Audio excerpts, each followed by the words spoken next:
Welcome to Suman TV. నేను మీ Naveen. Piles, మొలలు, ఈ piles అనేవి ఎక్కువగా సమ్మర్లోనే వస్తుంటాయని చెప్పేసి అందరూ అనుకుంటుంటారు. కానీ రెయినీ సీజన్, వింటర్లో కూడా ఈ పైల్స్ సమస్యతో వచ్చేవారి సంఖ్య ఎక్కువగా ఉంది అని చెప్పేసి ప్రముఖ laparoscopic and laser surgeon doctor Kareddy Sridhar Reddy garu చెప్తున్నారు. ప్రస్తుతం మనం వచ్చేసేసి ట్రీట్మెంట్ రేంజ్ హాస్పిటల్లో ఉన్నాము. హాయ్ సార్, నమస్తే అండి. సార్, పైల్స్ అంటేనే ఇది సమ్మర్లో వచ్చే ప్రాబ్లమే అని అనుకుంటా ఉంటారు. కానీ ఆఫ్ ది రికార్డ్ మీరు చెప్పినప్పుడు లేదు నవీన్, వింటర్లో కూడా ఈ పైల్స్ ప్రాబ్లం ఉంటుంది, రెయినీ సీజన్లో కూడా అన్నారు. సో ఎట్లా ఇది ఇంటర్లింక్?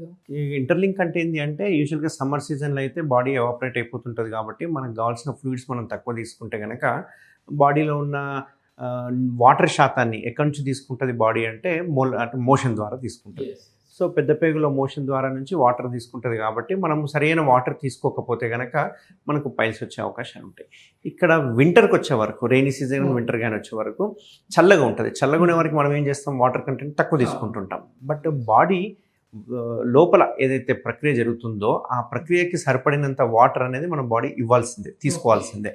అట్లా బాడీకి సరిపడినంత వాటర్ మినిమం 2 లీటర్స్ అనేది బాడీ యొక్క ఏమంటారు ఎనర్జీ యూజ్ ఏదైతే అవుతుందో దానికి వాటర్ కంటెంట్ అనేది అవసరం పడుతుంది. దానికి వాటర్ కంటెంట్ అవసరం పడుతుంది, అరగడానికి కావచ్చు, లేకపోతే ఏటీపీ రిలీజ్ కావడానికి కావచ్చు, దేనికైనా కానీ.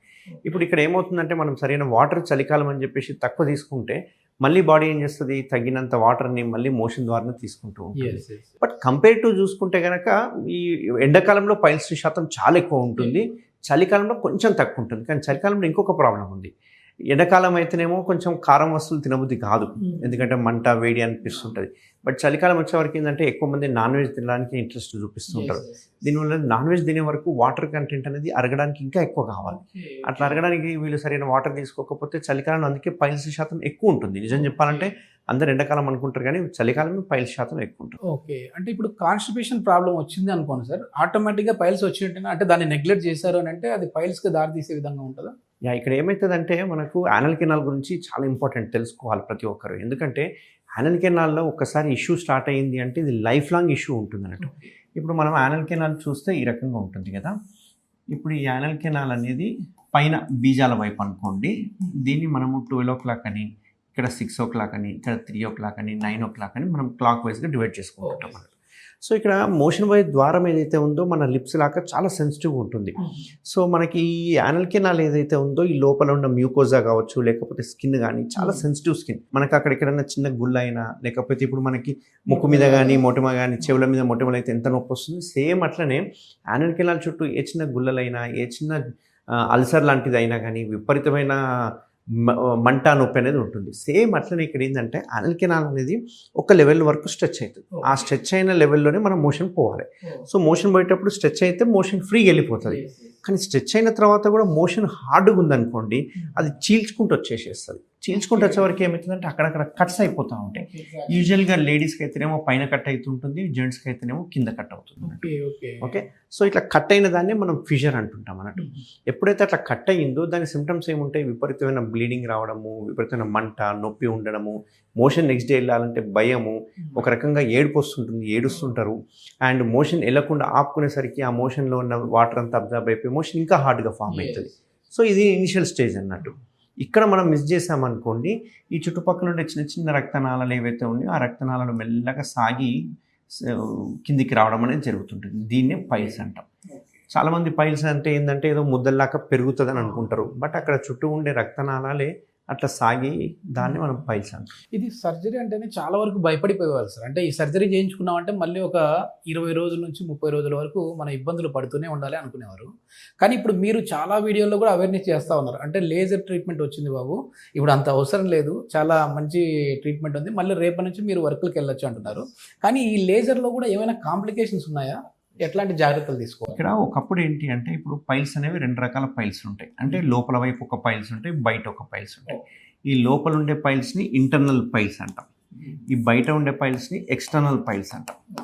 ఈ ఇంటర్నల్ పైల్స్, ఎక్స్టర్నల్ పైల్స్ ఏంటంటే గ్రేడింగ్స్ ఉంటాయి. 1వ గ్రేడు, 2వ గ్రేడు, 3వ గ్రేడు అండ్ 4. ఈ 1, 2కు పెద్ద ప్రాబ్లం ఉండదు, ఇక్కడిక్కడనే ఉంటాయి. బట్ 3వ గ్రేడ్ వచ్చే వరకు కిందికి సాగుతుంది, 4వ గ్రేడ్ వచ్చే వరకు మొత్తం కిందనే ఉంటుంది. ఇప్పుడు ఇట్లా ఉన్న వాళ్ళకి ఏం చేస్తారంటే అందరూ ఓపెన్ సర్జరీ చేసేసి ఈడ వరకు కోత పెట్టేసి మొత్తం తీసేస్తారు. ఇక్కడ కూడా బయట పైల్స్ అనుకో కోత పెట్టి తీసేస్తారు. తీసే వరకు ఏమవుతుందంటే విపరీతమైన నొప్పి ఉంటుంది, బ్లీడింగ్ ఉంటుంది, డ్రెస్సింగ్ చేసుకోవాలి, అండ్ ఎంత నరకం అనిపిస్తుంది అంటే మోషన్ పోవాలంటే అసలు బయటికి కూడా రాదు మోషన్.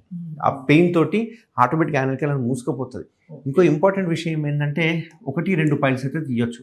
అదే 3 పైల్స్ ఉన్నాయి అనుకో తీసామనుకోండి యానల్ కెనాల్ దగ్గరికి అయిపోతుంది, స్టెనోసిస్ అంటాం. సో ఒక పైల్స్ పేషెంట్కి సర్జరీ, ఓపెన్ సర్జరీ అయ్యిందంటే ఆ పేషెంట్ బయటికి కూడా రాడు ఇంట్లో నుంచి, ఈజీగా తెలుసుకోవచ్చు పైల్ సర్జరీ అయిందని. ఎందుకంటే ఏ సర్జరీలు 2 రోజులు బెడ్ రెస్ట్ ఉండదు, నడిచే విధానంలో కూడా తేడా తెలిసిపోతుంది. కాబట్టి పైల్స్ సర్జరీ అనగానే చాలామంది భయపడి ఉన్నా పర్వాలేదు, బ్లీడింగ్ అయినా పర్వాలేదు, బట్ సర్జరీ వద్దు అనుకొని చాలామంది అవాయిడ్ చేస్తుంటారు. బట్ మనకి ఇప్పుడు వచ్చిన ఈ లేజర్ సర్జరీ ఏదైతే ఉందో దీనిలో అడ్వాంటేజ్ ఎక్కడైతుంది అంటే ఈ పైల్స్ అలాగే ఉంటాయి, దీన్ని ఏం చెయ్యం, మనం కట్ చేయము, తీసేయము, జస్ట్ వెనకాల నుంచి వెళ్ళి, ఎందుకంటే పైల్స్ అంటే నథింగ్ బట్ రక్తనాళాలని చెప్పాను. సో ఆ రక్తనాళాలని అబ్లేషన్ కాల్చడం జరుగుతుంది. కాల్చేయడం వల్ల ఏమవుతుందంటే పైల్స్ స్లోగా పైకి వెళ్ళిపోతాయి. ఒకవేళ ఈ గ్రేడ్ 3, గ్రేడ్ 4 పైల్స్ ఉన్నాయనుకోండి, ఓన్లీ లేజరే కాకుండా లేజర్తో పాటు ఇక్కడ ఒక స్టాప్లర్ అనే ఒక మెథడ్ ఉంటుంది. ఆ స్టాప్లర్ అనే మెథడ్ ద్వారా చేయడం జరుగుతుంది. ఓకే, సో ఈ లేజర్ కానీ స్టాప్లర్ కానీ కంప్లీట్ జీరో పెయిన్లెస్ సర్జరీ. అసలు పెయిన్ ఉండదు, బ్లీడింగ్ ఉండదు, కోత ఉండదు, కుట్లు ఉండదు. సర్జరీ అయిపోయిన వెంటనే 1 డేలో డిశ్చార్జ్ అయిపోతారు. పేషెంట్ ఇమ్మీడియట్గా నెక్స్ట్ డే నుంచి వాళ్ళ పని చేసుకోవచ్చు. ఎటువంటి బెడ్ రెస్ట్ లేదు, ఎటువంటి పథ్యం లేదు, డ్రెస్సింగ్స్ ఉండవు. దానివల్ల అడ్వాంటేజ్ ఏమవుతుందంటే రిజల్ట్స్ మంచిగా ఉంటుంది అండ్ పేషెంట్ ఎటువంటి సఫర్ కావాల్సిన అవసరం లేదన్నట్టు. మళ్ళీ ఏమైనా, ఎందుకంటే ఓపెన్ సర్జరీలో ఒకసారి పైల్స్ వచ్చాయి అని అంటే సర్జరీ చేసిన తర్వాత మళ్ళీ వచ్చే అవకాశాలు ఉన్నాయని చెప్పేసి వాళ్ళే చెప్తూ ఉంటారు, అంటే డాక్టర్లే చెప్తుంటారు. ఇట్లా లేజర్లో కూడా మళ్ళీ వచ్చే అవకాశాలు ఎంతవరకు ఉన్నాయి? ఇక్కడ ఏమవుతుందంటే పైల్స్ ఉన్న వాటిని తీయడం వేరే, రాకుండా చేయడం వేరే. Okay, 2 difference. ఇక్కడ ఉన్న వాటిని తీయడం అంటే యూజువల్గా 3 o'clock, 7 o'clock, 11 o'clock ఎక్కువ వచ్చే అవకాశాలు ఉంటాయి. సో మనకి ఇక్కడ ఉన్నాయి అనుకోండి, ఓపెన్ సర్జరీలు ఏం చేస్తాం, ఇక్కడ మాత్రమే తీసేసేస్తాం. సో రక్తనాళాలు అనేవి అన్ని చోట్ల ఉంటాయి, మిగతావి కూడా పెరిగే అవకాశాలు ఉంటాయి.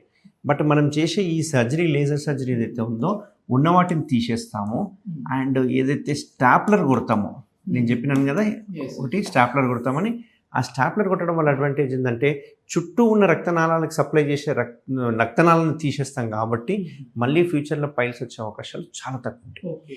కంపేర్ టు ఓపెన్ కానీ లేజర్తో చేసిన ఈ స్టాప్లర్ మెథడ్ ద్వారా చేసిన వాటిలో చాలా తక్కువ ఉంటుంది. అంతేకాకుండా ఈ స్టాప్లర్తో కాకుండా డిజిటల్ రెక్టల్ ఆర్టరీరియల్ లైగేషన్ అంటాం, డీజీ హాల్ అని ఉంటుంది. దానిలో ఏం చేస్తామంటే రక్తనాళాలకు సప్లై చేసే ఆర్టరీని గుర్తుపట్టి దాన్ని కూడా లైగేట్ చేయడం జరుగుతుంది.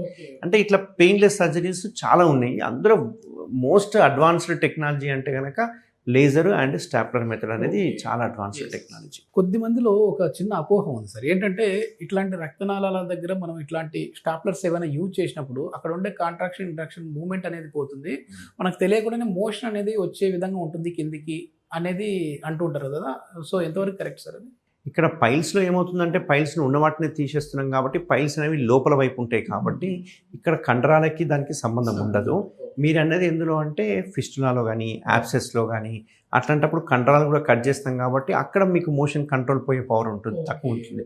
బట్ ఇక్కడ లేజర్లో, స్టాప్లర్లో 0% ఆ ఛాన్సెస్ లేవు అన్నమాట. చాలా మంచి ఇన్ఫర్మేషన్, ఎందుకంటే ఈ పైల్స్ ఫిషరీ అనేది కేవలం సమ్మర్లో మాత్రమే వస్తుంది అనుకుంటా ఉంటారు, కానీ ఇప్పుడు ఈ వింటర్లో కూడా మీరు కరెక్ట్గా మీ బాడీకి తగిన వాటర్ తీసుకోకపోతే అది కాన్స్టిపేషన్గా మారి మళ్ళీ అక్కడ నుంచి పైల్స్ వచ్చే అవకాశం ఉంటుంది అని చెప్పేసి డాక్టర్ కారెడ్డి శ్రీధర్ రెడ్డి గారు చెప్తున్నారు. దీనికి సంబంధించి ఫర్దర్ ఇన్ఫర్మేషన్ ఏదైనా కావాలంటే హాస్పిటల్ వారి కాంటాక్ట్ నెంబర్ ప్రొవైడ్ చేస్తున్నాం, మీరు నేరుగా వారితో మాట్లాడచ్చు. Thank you sir. Thank you sir.